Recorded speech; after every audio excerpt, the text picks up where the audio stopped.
किसी कर्व का point of inflection क्या होता है। बीएससी फर्स्ट ईयर माइनर का एक चैप्टर है पॉइंट ऑफ इन्फ्लेक्शन। इसको हम कैसे डिस्कस कर सकते हैं कि जैसे कोई एक कर्व है y is equal to f x, y is equal to f x. अब इस कर्व में एक ऐसा पॉइंट, इस कर्व में यदि कोई पॉइंट ऐसा मिल गया जिस पॉइंट पर d2y/ds2 की वैल्यू 0 हो, लेकिन d3y/ds3 की वैल्यू 0 ना हो। इस कर्व में ऐसा पॉइंट जिस पॉइंट पर इस कर्व के सेकंड डेरिवेटिव की वैल्यू 0 हो जाए और d3y/ds3 की वैल्यू 0 ना हो, तो ऐसे पॉइंट को हम बोलते हैं इस कर्व का पॉइंट ऑफ इन्फ्लेक्शन। जैसे मान लेते हैं कि कर्व लेते हैं, या इसको डिफाइन किस प्रकार से करेंगे, find the point of inflection of the curve, या इसको डिफाइन करते हैं point of inflection a point in which value of f double dash x is equal to 0 but d3y/ds3 और इसी को या लिख सकते हैं f triple dash x is not equal to 0, यानी सेकंड डेरिवेटिव 0 हो जिस पॉइंट पर और थर्ड डेरिवेटिव 0 ना हो, is called point of inflection. Find the point of inflection of the curve y is equal to x cube. तो given the equation of curve y is equal to x cube, ये curve का equation दिया है y is equal to x cube. इसका हम 3 बार differential करते हैं, dy/ds is equal to 3x², d2y/ds2 तो क्या होगा 6x और d3y/ds3 6 आ गया।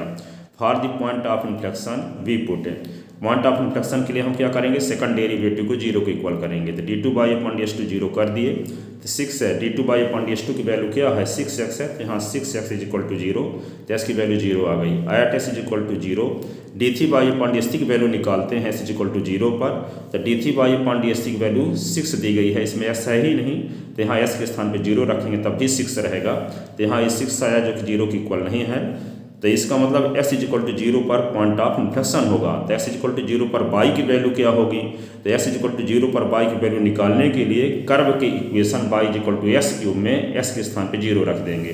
तो यहाँ पे y is equal to s cube, तो y इज इक्वल टू 0 का क्यूब, तो y is equal to 0। Hence point of inflection on the given curve is 0 0। एक और क्वेश्चन है जो कि हर एक यूनिवर्सिटी में पूछा जाता है इस पर पॉइंट ऑफ इन्फ्लेक्शन पर।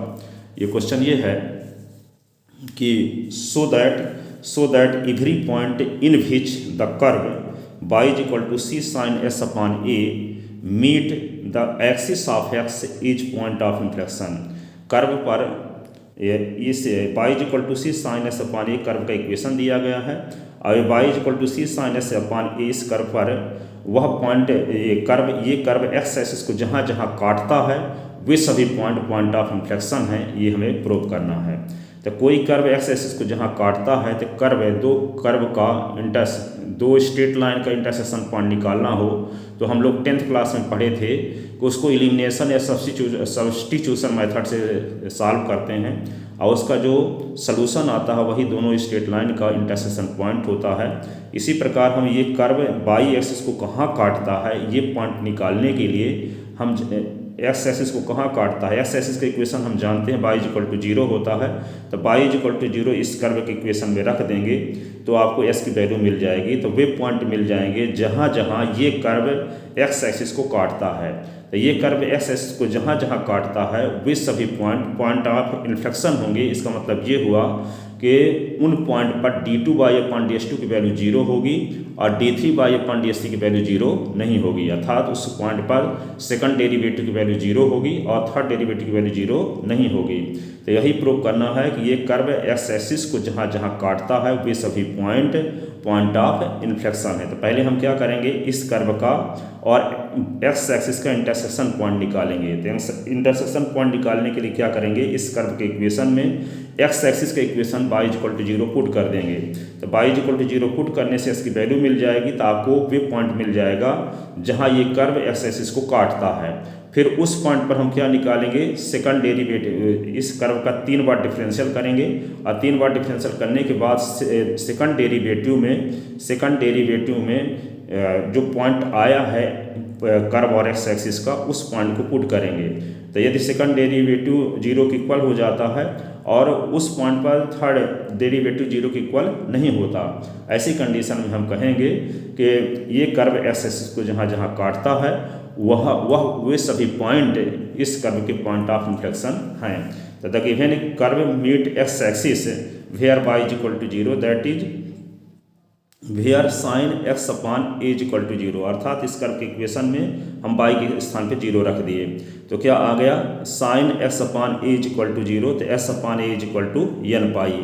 ये कैसे लिख दिया गया है, जैसे 11th क्लास में हम लोग पढ़े थे कि यदि साइन थीटा की वैल्यू जीरो हो तो थीटा की वैल्यू क्या होती है, एन पाई। तो यहाँ पे क्या है, sine s upon a is equal to zero है, तो एस अपॉन ए की वैल्यू क्या लिख देंगे, एन पाई। तो एस इज इक्वल टू क्या होगा, इसका मल्टीप्लाई कर दिए तो n pi a, where n is any integer. The equation of curve is pi is equal to sine s upon a है, इसका डिफरेंशियल करते हैं एक बात, d y upon d s is equal to ये साइन एस अपॉन ए का क्या होगा, कास एस अपॉन ए का फिर से होगा, ठीक है। तो एस अपॉन ए का फिर से तो 1 अपॉन ए सी पहले से है, ये वाई इज इक्वल टू यहाँ पे क्या था, सी साइन एक्स अपॉन ए। तो इसका डिफरेंशियल किया, सेकंड डेरिवेटिव इसका ये आया, कास एक्स अपॉन ए का डिफरेंशियल कास का होता है माइनस साइन, और एस अपॉन ए का 1 अपॉन ए और सी अपॉन ए पहले से था तो minus c upon a square हो गया, और d three y upon d s three तो minus c upon a cube cos s upon ये थर्ड डेरिवेटिव आ गया। For the point of inflection d two y upon d s two क्या करते हैं जीरो, तो d two y upon d s two की value क्या है, ये है minus c upon a square sine s upon ए। तो यहाँ पे ये वैल्यू जब जीरो रखेंगे तो ये वैल्यू जब जीरो रखेंगे तो sine s upon a is equal to zero हो जाएगा, और यहाँ पे जब sine theta is equal to zero रहता है तो थीटा इज इक्वल टू क्या होता है, एन पाई। तो s upon a is equal to क्या लिख दे, एन पाई। तो एस की वैल्यू क्या हो गई, ए एन पाई।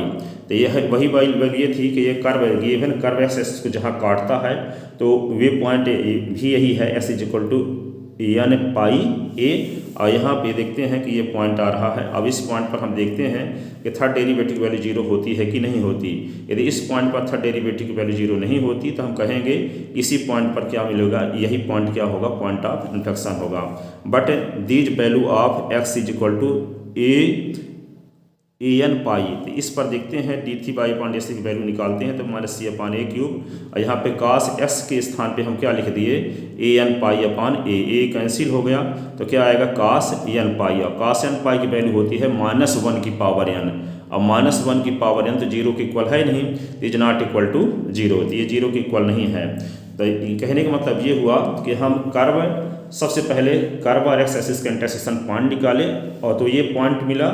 अब हम फिर दिए गए कर्व का 3 बार डिफरेंशियल किए, 3 बार डिफरेंशियल करने के बाद सेकंड डेरिवेटिव को जीरो के इक्वल किए। तो सेकंड डेरिवेटिव को जीरो के इक्वल करने से एस की जो वैल्यू फाइंड हुई, इस वैल्यू को थर्ड डेरिवेटिव में रखे तो जीरो के इक्वल नहीं आता। इसका मतलब इस पॉइंट, ये पॉइंट क्या होगा, पॉइंट ऑफ इन्फ्लेक्शन होगा। बट ये पॉइंट क्या है, कर्व और एक्स एक्सिस का इंटरसेक्शन पॉइंट भी है। तो इस प्रकार ये प्रमाणित हुआ कि दिया गया कर्व ये एक्स एक्सिस को जहाँ जहाँ काटता है वे सभी पॉइंट ऑफ इन्फ्लेक्शन हैं, वही लिखा गया। Hence the point of inflection on the curve are given by x is equal to a n pi, which are also the point where the curve meet x axis है। यानी वे सब point जहाँ जहाँ curve x axis को काटता है वे सभी point of inflection हैं।